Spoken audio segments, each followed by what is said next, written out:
Namaskar, I am Wing Commander Rakesh Kumar Prashar.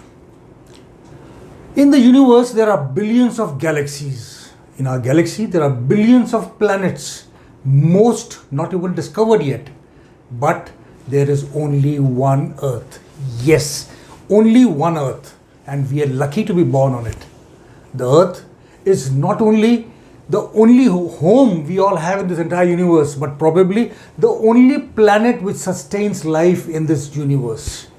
Incidentally, only one Earth is the theme of this year's World Environment Day, which is celebrated on the 5th of June every year, that is today. In this video, I shall take you through the history, significance and the role that we all can play in making the celebration a success. Led by the United Nations Environment Programme, the World Environment Day has grown to be the largest global platform for encouraging awareness and action for the protection of the environment. But how did the idea of World Environment Day come about? Well, friends, the idea of having a conference on environment was first suggested to the UN by Sweden way back in 1968. In 1969, UN agreed to the proposal and suggested that after 3 years, they would have a conference that focused on environmental issues and suggested that the same be held in Sweden since they had mooted this idea. Accordingly, the first United Nations Conference on Human Environment was held in Stockholm in 1972 with the slogan, "Only One Earth." It not only put sustainable development on the global agenda, but the Stockholm Declaration issued after this conference placed environmental issues at the forefront of international concerns. One of the major results of the Stockholm Conference was the creation of the United Nations Environment Programme. The idea of having a World Environment Day was mooted at this UN conference. The idea of World Environment Day, therefore, was born 50 years ago out of the understanding that power of people matters greatly and that we all need to stand up to protect the land, air and water on which we all depend. 2 years later, in 1974, the UN dedicated 5th June as World Environment Day. The first World Environment Day session was held in Spokane in Washington, US in 1974 with the same slogan, "Only One Earth." For almost 5 decades, the World Environment Day has since become a platform for raising awareness on environmental issues such as global warming, air pollution, plastic pollution, marine pollution, sea level increase, food security, illegal wildlife trade, sustainable consumption, and even human overpopulation. As of today, millions of people from over 143 countries join to celebrate this annual day. By the way, do you know why is the World Environment Day celebrated on 5th June? Well, the first UN conference on human environment, which was held at Stockholm in Sweden, was held from 5th to the 16th of June 1972. Since this conference made history as the first international conference to discuss environmental issues, hence it was decided to designate 5th June, the date when this conference commenced, as the World Environment Day. The celebrations are hosted each year by different countries with a different theme each year to advocate environmental causes. So far, 34 different cities in 25 countries have hosted the World Environment Day celebrations since it was first celebrated. India played host to the World Environment Day in 2011 with the theme "Forests, Nature at Your Service."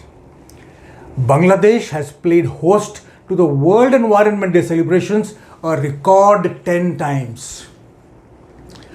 This year, exactly 50 years later, Sweden is again hosting the World Environment Day celebrations on 5th June this year with the same theme, Only One Earth, with the focus on living sustainably in harmony with nature, which calls for collective action on a global scale, not only to celebrate and protect, but also restore our planet. What is interesting to note here is the fact that the theme of the first World Environment Day session, which was held in Spokane in Washington, US in 1974, also was Only One Earth, as was the slogan for the United Nations Conference on Human Environment held in 1972 in Sweden. Interestingly, the decade from 2021 to 2030 has been declared by the United Nations as a decade on ecosystem restoration to prevent, halt, and reverse the degradation of ecosystems on every continent and in every ocean, with an aim to end poverty, combat climate change, and prevent mass extinction. Friends, the World Environment Day movement, which began in 1972, stands at a critical juncture today, because preserving our planet for the future generations has become more crucial today than ever before, as an estimated 7 million people die each year from causes related to air pollution. Our planet today is facing a triple planetary environmental crisis. Number one, climate change, which is making it difficult for people and nature to adapt. Number two, pollution, which continues to poison our air, land, and water. And number three, biodiversity loss, which threatens an estimated 1 million species with extinction, all of which are jeopardizing the achievement of our sustainable developmental goals. The way out of this dilemma is to connect more with nature and shift from harming the planet to healing it. What is called for to heal and restore our environment is strong willpower and determined action, not only by the governments, but by each one of us. Now for some facts that will truly shock you. Over 12 billion tons of waste is dumped globally every year. Over 60 million tons of e-waste is produced globally every year. Over 100 million tons of plastic is consumed each day globally. Since the late 1800s, the planet's average surface temperature has risen about 2.12 degrees Fahrenheit.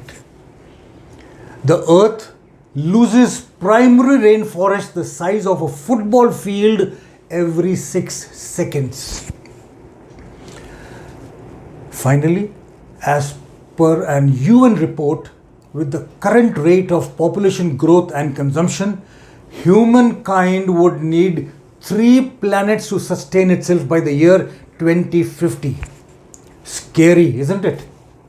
This brings us to the most important issue of how can we contribute to save the environment. Since each one of us is responsible for reducing greenhouse gas emissions, small ways we can help save our environment, both individually and collectively, include: number one, commit to recycle. Before throwing that piece of paper, can, or plastic bottle in the trash, think whether it can be reused, recycled, or repurposed. Number two, plant a tree. Trees not only absorb odors, pollutant gases, and carbon dioxide, they also release oxygen for people to breathe. They also filter particulates out of the air by trapping them on the leaves and bark. Number three, go carless. Use public transport as much as possible. If not possible, try carpooling. Remember, for every mile walked instead of driving, nearly 1 pound of pollution is kept out of the air. Number four, turn vegetarian. Majority of the blame for greenhouse gas emissions worldwide falls on the meat industry. Turning vegetarian can lead to food-related emissions decreasing drastically. If you cannot change your food habits permanently, try for a short time to begin with at least. Number 5, go powerless. Remember, electricity has to be produced and most of it comes from fossil fuels which contribute greatly to climate change. By switching off the lights, fans, air conditioning, or even shutting down our computers when not in use, we can cut down energy consumption to a great extent. Number 6, limit water usage. Climate change and population growth is making water scarcer by the day. It is a well-known fact that water is the elixir of life and we cannot survive even for 3 days without it. As per a European Commission report, there is a great chance that future wars may be fought over water. Hence, conserving water assumes great significance. Number 7, avoid use of plastic. Most plastic is made from chemicals that come from the production of planet-warming fuels, which adds to global warming. Since plastic takes ages to degrade, mismanaged plastic waste has become an environmental disaster. To begin with, we can help by reducing use of single-use plastic. Number 8, reduce food wastage. 14% of global greenhouse gas emissions are caused by food waste. Less food waste means less greenhouse gases. Reducing the food we waste is the easiest thing we can do to help our environment. And finally, number 9, volunteer. Get out of your comfort zone by volunteering to clean up your neighborhood, your residential society, your school, or the public parks. Now for some good news. Did you know that India is leading the way in use of renewable energy resources? Bhadla Solar Park in Jodhpur, Rajasthan, which is spread over 14,000 acres, is the largest solar farm in the world with a capacity of 2,245 megawatt. And the Pavagad Solar Park in Tumkur, Karnataka, also known as the Shakti Sthal Solar Power Project, which is spread over 13,000 acres, is the second largest solar power farm in India and the third largest in the world with a capacity of 2050 megawatt. Friends, before I close, one question. Have you heard of the Earth Anthem? Yes, there exists an Earth Anthem. And this Earth Anthem is sung to celebrate the World Environment Day every year. This Earth Anthem calls upon people across the world to imagine the whole planet as their home, and for all people and all nations to come together to save our environment. What is exciting about the Earth environment is that this anthem was inspired by the Sanskrit phrase Vasudevaya Kutumbakam from the Maha-Upanishad, which means that the entire world is one family. And this Earth Anthem was penned by Indian poet and diplomat Mr. Abhay Kumar. Yes, we are one people and one family, and we have only one Earth, and that is worth standing up for. Friends, the World Environment Day not only helps us to raise awareness about the need to sustainably manage our planet's resources and ecosystems, but also encourages us to take action. Not only this, it also affords us an opportunity to reconnect to the nature. Let us take a pledge today, not only to celebrate the World Environment Day, but also protect our environment. For this, not only 5th June, but every day of the year should be celebrated as Environment Day. By the way, remember that the ones to judge whether we have succeeded or not in our endeavors, will not be us, but our future generations. Namaskar. Jai Hind.